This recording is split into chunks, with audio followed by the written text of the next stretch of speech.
Hi, everybody. So let's look at the cover art of the first 10 Transformers comic books. I have not looked at these in about 30 years, roughly, so please forgive me if I'm not as conversant in the lingo as I used to be. But I really can't say that I've outgrown Transformers, it's just that other things have taken precedence. In any case, this is the first issue from September 1984, and I think this is a very dark portrayal of Optimus Prime. He looks like an angry Tin Man. He looks like King Kong or some menace. His face is indistinct. These little antennae usually are not as long as they are here. I mean, he looks like a monster. Let's be honest. That's how we normally see him, right? So this first issue is starkly different in its portrayal of at least Optimus Prime, and at least on the cover, as we were accustomed to in the G1 cartoon. So it's pretty striking to see him here. This is not an Optimus Prime that you would want to meet on the road or really anywhere else. I think this weird explosion happening. I do not remember this one's name.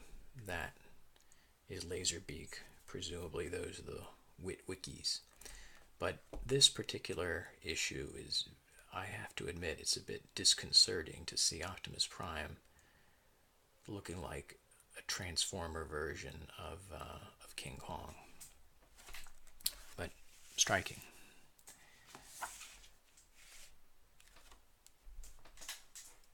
Issue 2, we have a more traditional portrayal of our favorites here.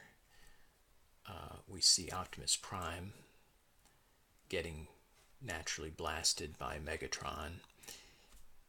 I think Megatron's face is pretty scary here. Don't you think? I mean, his eye, he's got like the white eyes. Normally they're red, and his mouth is kind of distorted too. He's crushing Bumblebee, whom everyone loves, and he's looking on his horror as Prime is blasted. In the comic books, of course, it's a darker presentation of the Transformers story than in the cartoon. In the comic books, sometimes there's real damage, whereas in the cartoon, if Megatron blasts someone with his cannon, it somehow bounces off and deflects and shoots shrapnel or something like that, the Insecticon. Nobody knows. But the point is that, of course, Megatron is pink there. Are those his intestines? No one knows. But anyway, even though this is a more traditional kind of look for them, it's still a bit unsettling because Megatron's face, he kind of looks like Dracula there. He looks like Vincent from Underworld, or not Vincent, Victor is his name. That's what he looks like, Victor from Underworld, I think.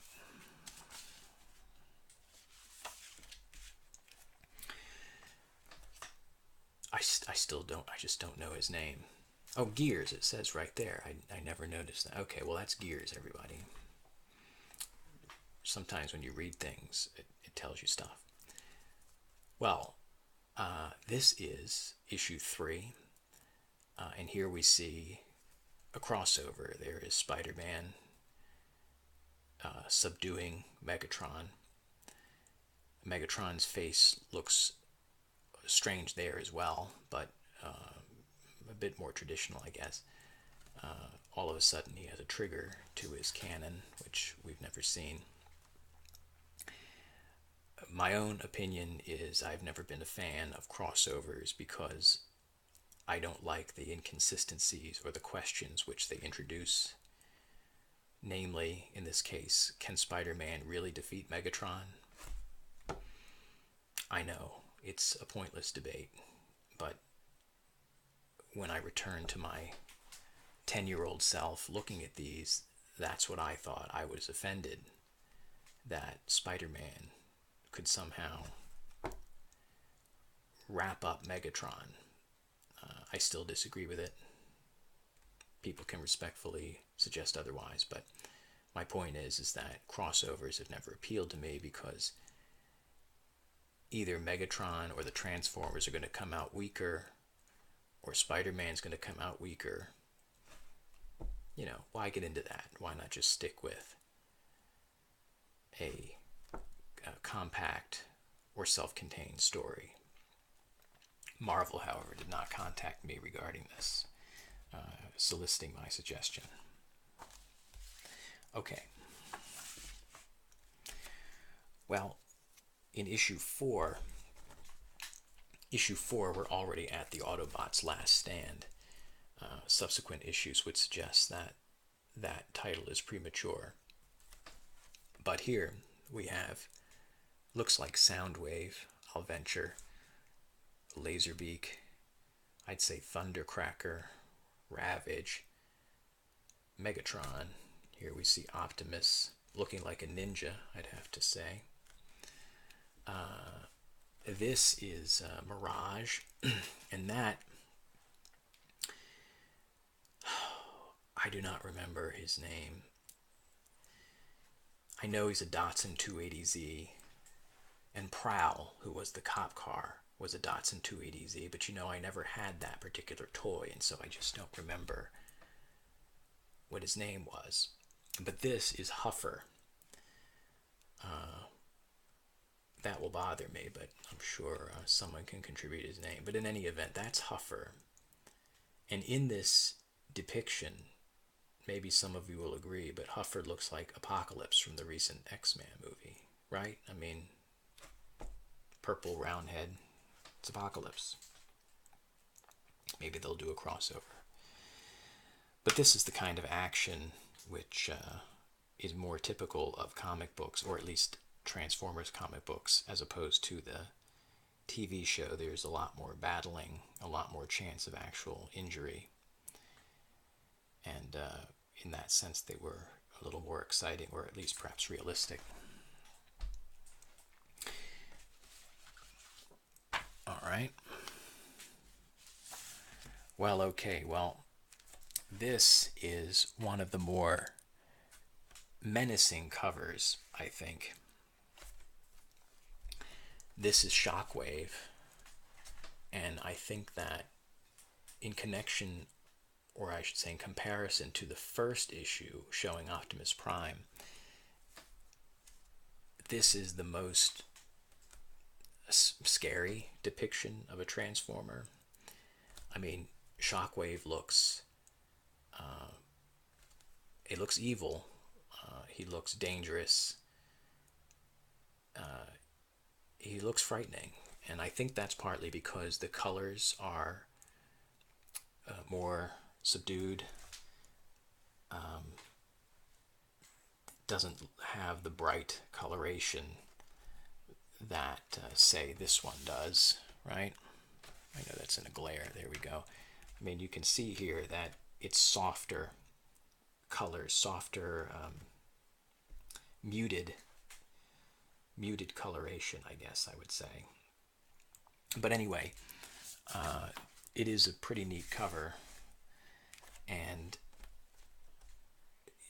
for anyone who's familiar with the Transformers in the comic books, Shockwave actually is presented as more powerful than Megatron and assumes a Starscream-like role, in that Shockwave seems to be challenging Megatron all the time for leadership, and is always attempting to betray Megatron, or at least even depose him, rather than the Shockwave that is presented in the cartoons, which is as kind of a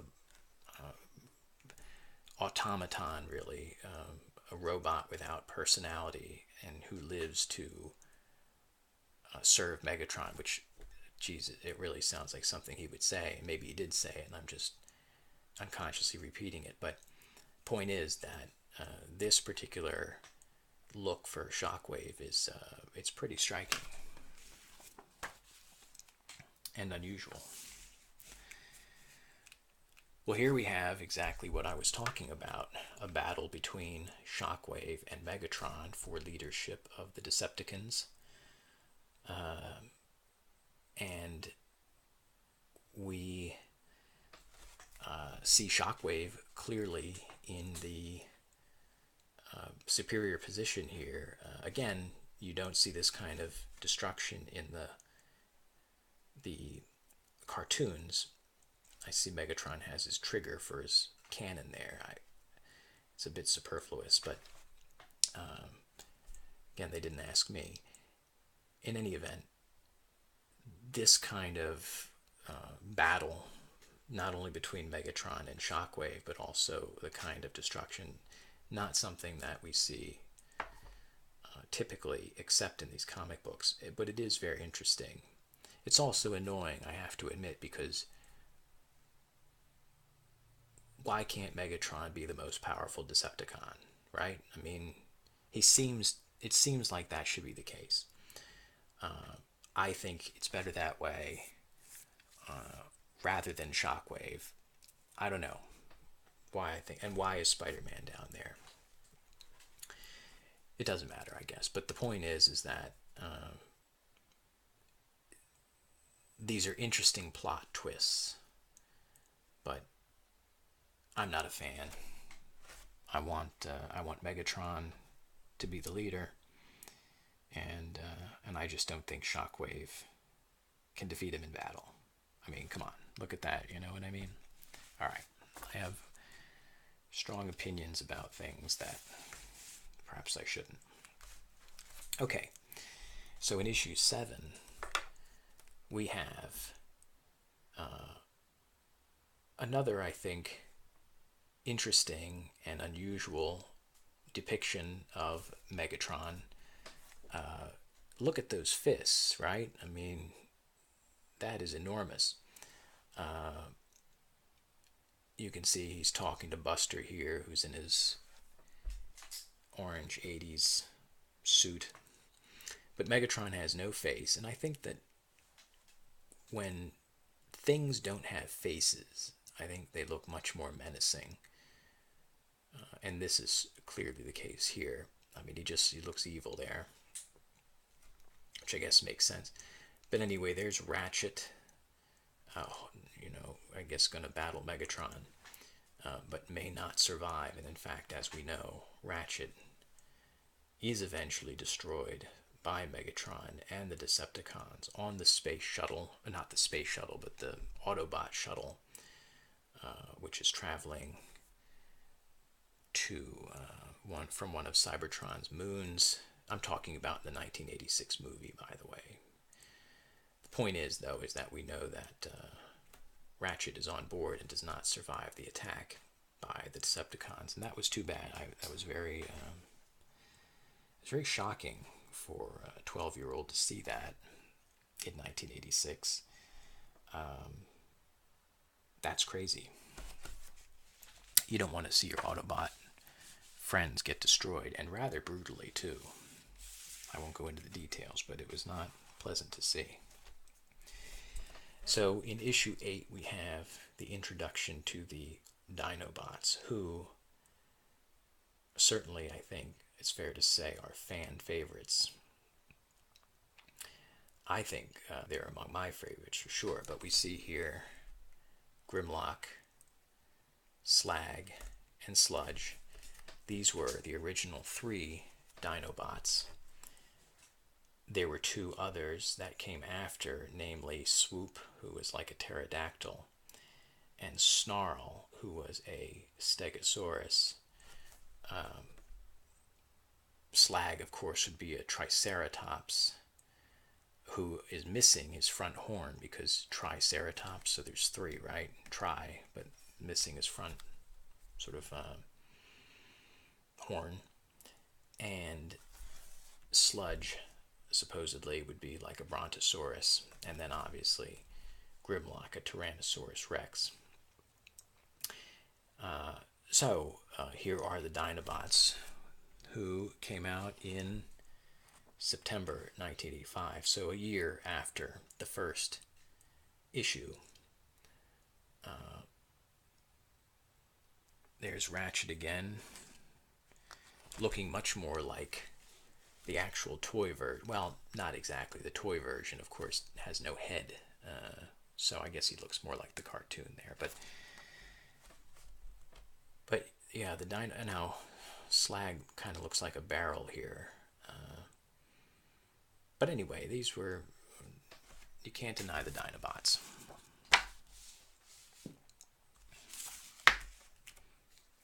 Well, issue 9, we see here Starscream with an uncharacteristically swarthy appearance. And we have this character who is Circuit Breaker. What is she doing? Well, she's out to destroy all robots. That would be difficult if she did that today, because practically everything is a robot. But back then, it was just the Transformers. The GoBots, too, if you want to count them. So, literally, no one cares what I think about this, but since we're here,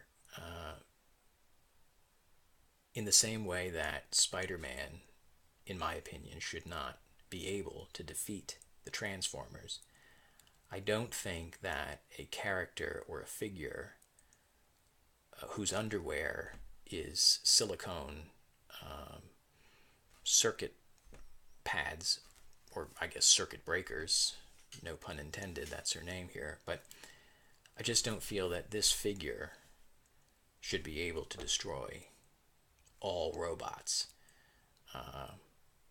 I mean, she seems to be able to emit some kind of electricity, but he's got cannons, he transforms into an F-15. It just wouldn't seem like it's a fair fight, but in the comics, one thing that characterizes them is they're always playing with asymmetrical warfare, meaning one side, which should be much weaker than the other side, seems to win, or at least come close to winning, and it's very annoying if you care about this stuff. Obviously, as a grown adult, I no longer invest my emotions in these things, and that's why I'm making a video of it now. Okay, so Circuit Breaker, right? I mean, I don't know. I don't know what this is here. Twizzler. Look, there's Circuit Breaker right there. And again, this is a very strange depiction. First of all, you very rarely get full page panels, I guess. And here's one. And it's presumably because she's a woman. Like, okay, I don't know. Is it sexualizing comic books? Probably it is. I mean, she could wear clothing, right? I mean, there's nothing stopping her from wearing clothing. But I guess in an effort to titillate 11 and 12-year-olds, this is what they did. It's not an accusation. Well, it's a bit of an accusation from me, yes. Put some clothes on. You know, it's a comic book. That's exactly who they're trying to appeal to. That was me 30 years ago with the matching blue hat, and she with the Walkman. Okay. Right. Well, and finally, issue 10. And the fun continues because we see here the introduction of Devastator, who I think I'll venture to say is probably the most popular of the combiners. I have zero evidence to support that, but somehow I think it's true. We see here Devastator blasting Ironhide. Again, this is kind of reminds me of what actually happened to Ironhide, because he was also on that shuttle in the movie with Ratchet, and Brawn was there too, and Prowl. Those are the ones who were destroyed on the shuttle. And there we see Bumblebee. Looks like he just got whacked by Devastator, and this one, who the one similar to Prowl. I just can't remember his name. The other Datsun 280Z. Blue Streak. It was Blue Streak, right? That was his name. Blue Streak. Oh, how about that? Okay. And this is Huffer again, and Hound, still looking like Apocalypse there. But Devastator, of course, was made up of the Constructicons. And the first time that you saw that happen on the cartoon, pretty amazing. I mean, that was the best, to see combining robots into something bigger. That was impressive. And Devastator made a big appearance in the 1986 movie as well, and but unfortunately did not feature as much in the cartoon after the other combiners took over, or were introduced, I should say. But here, he plays a prominent role, and I think he's definitely among the best. Why we think that, I don't know. Oh, and there's Shockwave. I mean, look, right? I mean, what are we doing here, gang? What are we doing? I have not seen this in almost 30 years, but I open this up and we see Shockwave here with Optimus Prime's head. Like, come on. Come on. That's, first of all, that's absurd, right? And two, it's very disconcerting, because how is Optimus Prime supposed to be the most powerful Autobot and probably the most powerful Transformer? We could quibble, maybe it's Megatron, nobody knows. But why should Shockwave have Prime's head? Why not Megatron, for example? I mean, I take issue with this kind of crap. I do not publish comic books, and I'm not creative enough to do so. I simply know what I like, and I don't like that. It's nonsense. Here we see, by the way, the space shuttle. That's interesting. But I've gotten a little off course here by looking through these things, but they are very striking to see after such a long time. Look at this guy.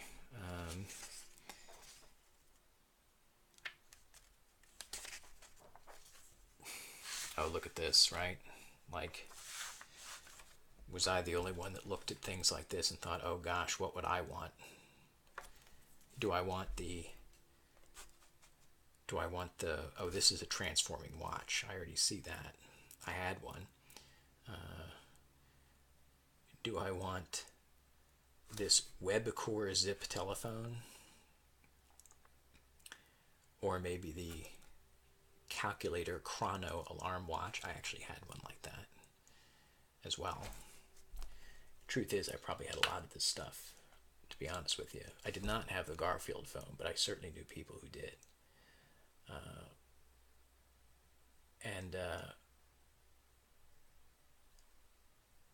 Walkie-talkies.